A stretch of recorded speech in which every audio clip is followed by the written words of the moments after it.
Welcome to the Real View podcast, where Ohio Realtors connect you to innovators and influencers, keeping you with the real view of real estate. Whether you're a broker, agent, first-time homebuyer, industry leader, or just happen to stumble upon our podcast today, you can expect to hear tips, tools, tricks, interesting information, and so much more from the experts in Ohio's real estate game.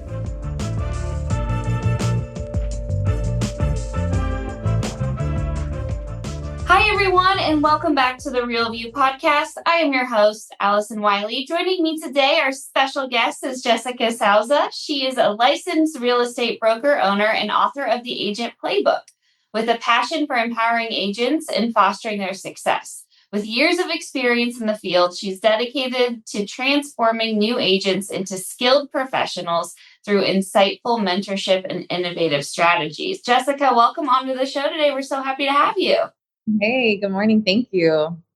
And we're here to talk about business planning. I know everyone's favorite subject, but Jessica, you have such a fresh and new way to kind of look at this. And you've done a great job of breaking it down into a few steps, which we're going to get into in a little bit. But you do such a good job of explaining it in a way that I think is going to be really helpful to our realtors listening. And especially as we head, into the end of the year in 2025, it's a great time to start thinking about this kind of stuff, and Jessica is going to bring an approach to it that I hope you all find relatable and a little less scary when we talk about business planning and budgeting. But before we get started into that, I would like to hear a little bit about you, Jessica. Could you tell us about yourself, how you got started in real estate, and a little bit about what you do now? Sure. Yeah. My background's a little unconventional. I'm a military spouse, so we've kind of bounced all over. I worked in higher ed for a bit. I worked for a marketing firm, landed in Florida eventually, and decided to kind of take everything that I've learned along the way and apply it to real estate. It was kind of in like a real estate masterclass without really knowing. And so little pieces of everything kind of really lend to the real estate industry, from sales and marketing, from business, being a solopreneur. I know how challenging that can be. A lot of people go into it and they know they can sell. They weren't really ready to run their business. And so that's a hole that I see a lot as a broker. I'm the broker of Paradise Exclusive Real Estate in Southwest Florida. We have 3 office locations and about 134 agents currently. Blessed to have really great partners and amazing agents, and love doing what we do every single day. I love that. And it sounds like, one of the things you're really passionate about is giving back to new agents, helping them succeed, getting them on the right track, especially, in a market that we're experiencing right now, which could be tough, for new agents. So I think that's really great that you, that's a passion of yours, that you care enough to give back to those new agents and really help them succeed. And part of that was through your Agent Playbook, writing that. Talk to us a little bit about your vision behind that and what inspired you to want to put something out there like that. So I interview a lot of agents regularly on people who want to come to the brokerage. And through that, what's difficult is you hear a lot of the same challenges or the same sticking points, and you find yourself being, a broken record. And I've said it 1,000 times, but it's the first time they're hearing it. So making sure that I was able, always able to slow down and remember that this is the first time they're hearing the message. And I was like, why don't I just take all this and put it into something? Because there's a lot of commonalities, and there's a lot of courses that teach you how to sell and how to be an agent, but not so much how to be a business owner. And so this kind of helps bridge that gap. And so you get your license, and you'll go to a contract class and you'll learn how to, call and dial for dollars. But who's teaching you how to set up a budget? Who's teaching you how to build a brand? Who's teaching you the core aspects of running a business? That's hard to find. And so that was the hope behind the Agent Playbook, was to provide those tools so agents can get their setup, businesses set up correctly from the gate. Or maybe it's a good opportunity for them to revisit and fill in those areas where they're learning as they go, and identifying those challenges. So that was kind of the vision behind it. It's kind of grew legs of its own. There's business owners that aren't necessarily real estate agents that are reading it, that are taking things away from it, which is pretty great. I love that it's kind of transferable across industry, but it's been a lot of fun. And it actually is available in the NAR library. So they can actually lease it for free as part of their dues, which is pretty great.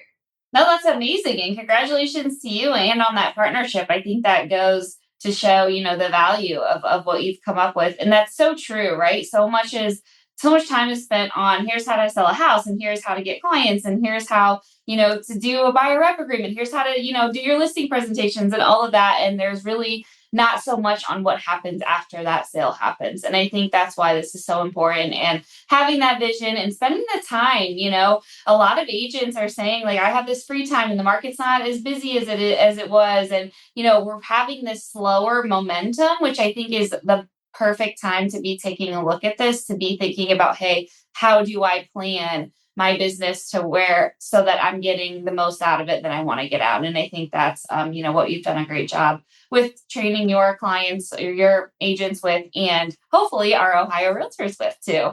So I think we should just get started, jump right into it, right in the beginning. Why is business planning and budgeting so important in your opinion? It really helps plan the trajectory of their business. It's very difficult to kind of be able to scale and grow if you don't have a foundation. And so we're in real estate, right? We think of it like when we build a house. If you don't have a strong foundation, more than likely over time, that home's going to crumble. And we find that in business. I see agents that have been in business for a decade plus who don't have the right processes in place, and they not necessarily fail, but they definitely hit a ceiling where they're not able to grow anymore because they just don't have the right processes and things in place. And so setting things up from the beginning, I think, is really important. And I know it's really difficult to really think about slowing down and diving in, because the second you're licensed, your phone's ringing, everybody's calling you. You're the most popular person in town. Everybody wants you to join their brokerage. This one over here is offering, free CRM. Over here, you get this, that, and the other thing. And so you just feel like that's what you need to be doing. You need to pick a brokerage and you need to start selling. And that's important, but it's not the only important thing. Setting up that business structure appropriately and choosing the right brokerage is critical in those beginning times, slowing down and really making sure that you have those decisions made with intention. Yeah, definitely. And I know you said, you've seen some agents make mistakes when it comes to how they approach it. And, even if how they determine which brokerage is the right fit for them. Are there any really common mistakes that you see or that you have seen realtors make, and best advice on ways to kind of avoid those mistakes? Or what should our agents be thinking about, if they are in this place where they're choosing and just starting out? Where's the best place for them to kind of focus on and avoid making any of those mistakes that you see? Yeah. So when it comes to choosing a brokerage, I think the best thing that they can do is just slow down. A lot of people go with, the shiny wheel. This person has the best tech, or this person shows up online really well. But you have to think about what you're getting for the value. The other thing that I think is interesting in our industry is we put a lot of focus on commission splits. And so you'll have some brokerages who are offering, 100%, and some brokerages who are offering 70-30. And that out the gate sounds like, oh my gosh, why would I do 70-30 when I can do 100? But then you look at, apples to apples, what's being, provided for those commission splits, and make sure that you're getting the value that you need out of either option. And because a lot of the time, your costs are going to be what your costs are going to be. And so if 70-30, but you're not having to come out of pocket for business cards, yard signs, all those costs, photography, brochures, maybe it's worth that. Maybe the broker accessibility, having someone that will pick up the phone when you call or is in the office when you go in, maybe that's worth that extra percentage, especially in the beginning, versus the 100% who may not be as accessible or don't provide those tools. And so you're paying out of pocket versus when you get paid. And so you just have to weigh those pros and cons and what your needs are as an agent at this time and kind of go from there. Yeah, absolutely important. I love that slow down. I think that is so important. Even for myself, I find myself like always going to the next thing and like, okay, let me just like get this done so I can move on. And it's so important to take that time to, especially when you're making a decision as big as this, that can really set your career up, for success. Taking a moment, being thoughtful with it, slowing down, having that patience to really weigh all your options, I think goes a long way when it comes to setting out. So let's dive into this business budgeting. So we've picked our brokerage. We found the right spot for us. Now it's time to really think about our business and how we want to build it. And a critical part of this is coming up with your budget and how you want to run your budget and how you want to plan for things. You've broken it down into 5 really great steps. Talk to us about your thought process behind this 5 step method and how breaking it down this way makes it a little less intimidating and more digestible for our agents. Yeah. So money in general is a very stressful topic. I feel when people Yes. hear money, they clam up, they get tense. Some of us never had a finance class growing up. And so the idea of budgeting at all is new. And so what do you mean building a budget for business? That seems even more confusing, Yeah. but it really is pretty simple. It comes down to just knowing your numbers, knowing what comes in and know what's going out. A lot of the times in the beginning, you have all these one-time costs. They add up really quickly. So always going back to that, like slow down for a moment, really pay attention and track everything. There's going to be fixed expenses and variable expenses. Some, are going to be consistent year over year or month to month. Others are going to change and vary. For example, like listing photos, depending on how many listings you have coming. One month might have a surplus of those costs, where the other, you might not have any new listings, so you won't have that expenditure. So knowing that those things kind of ebb and flow and prepare for that. Opening that business and tax account, I think, is really important. So checking and a tax savings, knowing that just because you got that commission check doesn't mean it's all yours. You still have to pay Uncle Sam. And so chatting with the CPA or, any kind of financial advisor who can help guide you on the appropriate percent that you should be kind of allocating aside, doing that right out the gate. I think you get your piece from your brokerage and right off the top, go ahead and comb that and stick it aside. The last thing you want to do is get stuck with this tax bill that you weren't prepared to pay. And then creating your budget. What does licensing cost? How often do I have to renew? What do those exam fees look like? What are my national, state, and local dues look like? Does it cost for MLS access, business cards, all that stuff? Really looking at it and paying attention to it, and then not being afraid to revisit it. So if at the end of the month, I go back and I look and I say I took every client out for coffee, but nobody's writing contracts, maybe treating everybody to coffee and lunch and dinner wasn't the best use of my money. Maybe there's other ways I could be utilizing that money to help actually translate to sales. A lot of the times we pay, I see agents pay for these like automated social media postings where you pay this flat fee and they're going to do these social media postings for you, but they're not hyper local. They're not in that agent's voice. There's nothing really special about them. It's just posting for the sake of posting. And those add up so quickly. You have a couple of those every month and they're not really converting, but they're an expenditure. So not being afraid to kind of revisit those and make sure that they're serving you and creating opportunity for you, I think is important. And one of the things I think that's really, really big is planning for the slow season. Yes. So living on commission is new for a lot of people. They come from W-2 where it's very easy. You know exactly what you're going to bring in every month. And so it's much easier to budget. And so in real estate, you might absolutely have a killer month and you're like, this is awesome. And you start signing up for all these things or investing in all these things, but next month might not be so lucrative. You just really don't know. And your paychecks really are, 30 to 90 days out from the actual, nitty gritty of procuring those leads. So again, slowing down, paying attention, making sure that you're not overextending yourselves and planning that budget around your lowest month, I think is really important. If I feel like I can bring in $6,000, month over month, that seems like an easy number for me. Okay, that's going to be the budget that I plan off of versus my really good month where I raked in 30. Probably don't want to budget off 30 if that's not a consistent number for you. So paying attention to that and making sure that you have a little savings in there for when things get slow or you get sick or you have an injury or your kid gets sick or your parent gets sick and you got to pull back a little bit. Having, that 3 to 6 month cushion of expenses. So you know what your budget is because we planned it. And so now, do I have 3 to 6 months worth of those expenses in a pot that I can pull from? God forbid something happens to myself or my family, I can float. I don't feel stress. So I think those things are really, really critical. I hope that answered your question. I know it was Yeah, long-winded. that was perfect, and you covered so many good stuff in there. That I want to make sure our listeners, really heard. And I think the part about having those separate accounts, I think I've talked business planning and strategy and stuff before on the show, but this is the first time someone's ever given that advice. So I think that is so important, especially to new realtors who you right are maybe coming from the corporate world or coming from a job where the taxes are automatically accounted for, and then they get that bill coming in tax time and are like, whoa, what? I think Catch that is myself such great there. advice. Yeah. Things. I think out of sight, out of mind for sure when it comes to stuff like that, because if it's living, I know for me, if it's living in my checking, I have a plan for it.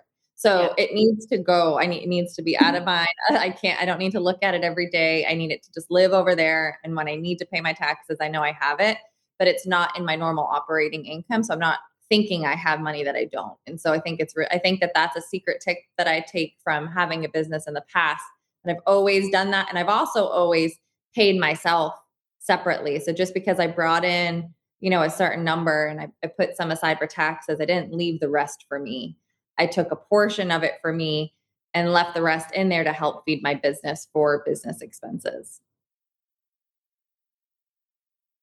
Yeah, no, and that's super smart too. And that was going to be my other question, because you mentioned, hey, plan your budget on your lowest earning month. And then those months that you do hit above that, how should we manage that when we are hitting, above what we initially budgeted for? Do you kind of have a method around how you approach that? I think you just explained a really great scenario, but when we are succeeding, kind of our budgeted amounts, how should we handle that? Oh yeah, we have good months. So one, definitely treat yourself. Don't be afraid to treat yourself. I think and knowing that those good months will come, and those are great opportunities for you to reinvest in yourself and in your business. So whether you've been really had your eye on this billboard space that you drive by every single day, that's a great time to do that. Or a fantastic coaching or training opportunity. You've been watching this coach and you really think they're going to help you level up. Having that extra cushion can give you that opportunity to do that without putting a strain on your business. Or maybe you want to upgrade your tech or your software that you're utilizing. These little influxes will help level up your business by reinvesting in yourself. And I think that those are the times to do it. Yep, I think so too. And one of the other things you mentioned in the article on ways to do your business plan is planning for the future and how we can build our business so that we are building a growing, thriving business. And it sounds like this is kind of what you're explaining. Like we should be taking that money, thinking about the future, ways we're going to grow, ways we're going to expand. And that seems like this is a perfect example of how to do that. Yeah, your vision line, right? And so basically having a line item in your budget that's specifically going towards that you are the best investment that you can make. And so whether it's through coaching, it's through opportunities like even just this podcast, which is great, making sure that you're making time to reinvest in you and level yourself up. And it might not be in a real estate coach. It might be in a business coach, or maybe you want to get into investing, or there's so many facets that you can take this. We're so fortunate that real estate's so flexible.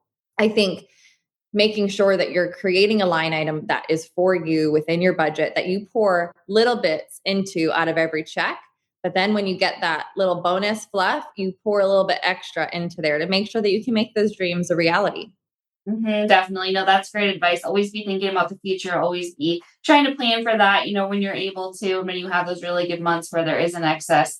Do you have any like secret formula of kind of how you do your budgeting or how you break it down? So you get, one commission check and then this percent's going to my future. This percent is going to cover, just my costs of running the business. Is there kind of a formula that you found that works for you, or kind of how do you break down your budget so that you're covering all your expenses? So we're non-compete. So I don't sell any longer. So I personally don't utilize that. I have a very different structure running the brokerage. But for individual agents, I think it really varies on a case-by-case basis because some agents are going to really prioritize things like tech, right? Where others that might not really be where they see the strength. Others might see marketing as a better leg. or community involvement, those community sponsorships that we always get asked for. That's a leg in your budget. You want to make sure that you're just allocating a specific dollar amount, not overextending yourself, and that you're also looking to see what that return is. Of course, we give for the sake of giving, and we give to organizations that we're proud to be affiliated with. But at the end of the day, the goal is to hopefully get some type of recognition, which will lead and matriculate over to business. And so it depends on agent. The way that we even train our agents in-house is we don't have like one set plan. Everybody's met with on an individual basis, and we really cater their business plan to them as an individual. So I wish I had an easy answer for you. I think the most important thing is, again, looking at who you are as an agent and what makes uniquely you and what areas of focus you want to prioritize, and then making sure that your budget ratios align with that. If tech's not really your thing, you probably don't need to put X amount of dollars into tech, right? Yeah. So you'll readjust your budget according to what the needs are of your business. Absolutely. And you mentioned too that going back, like we come up with this great plan, and especially, as we're headed into the end of the year, quarter 4, you can come up with something and you think, hey, this is going to be my roadmap for like 26, and then say, wait, no, I need to go back and redo that. I think that is so important too, because people like check business planning and like, yep, that's done, and I don't have to think about it, till next year. But you gave that great advice earlier on, like, hey, go back, reevaluate. What did you really use? How is it changing, right? Because so much of real estate and what we do in this industry is so fluid, and it is, almost a day-to-day business of we don't know, it's changing all the time. So being able to look back and review that, I think, is so important. Are there certain times or triggers to where you're kind of taking a look and going back that you train your agents on? Is there a time frame we should be doing this, or how do you recommend we handle kind of taking a look and redoing the budget if we need to? So I am a little bit crazy, and I'm every 30 days, I'm in my numbers and I'm reassessing and I'm looking and I'm seeing, okay, this month I spent more on than that month. Why? What was it? Was it worth it? And so month to month, at bare minimum, I think you really should be assessing quarterly. And then on an annual basis, you should be looking at big picture and seeing where you should make adjustments. So I think month to month is for visibility and clarity. Quarterly is for tracking against, each quarter, seeing how they perform. And then at the end of the year, taking all that data and saying, what can I cut? And now that I have that money, where am I going to invest it? Am I doubling down on the lead gen that was actually getting me business? Am I pulling it from here and adding it there?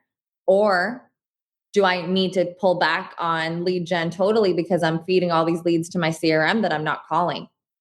So I have a database full of people that I need to work. So I'm going to pause lead gen until I can make sure I touch every single person in my database. So really assessing yourself and your performance and where you can reallocate that money, I think, is important.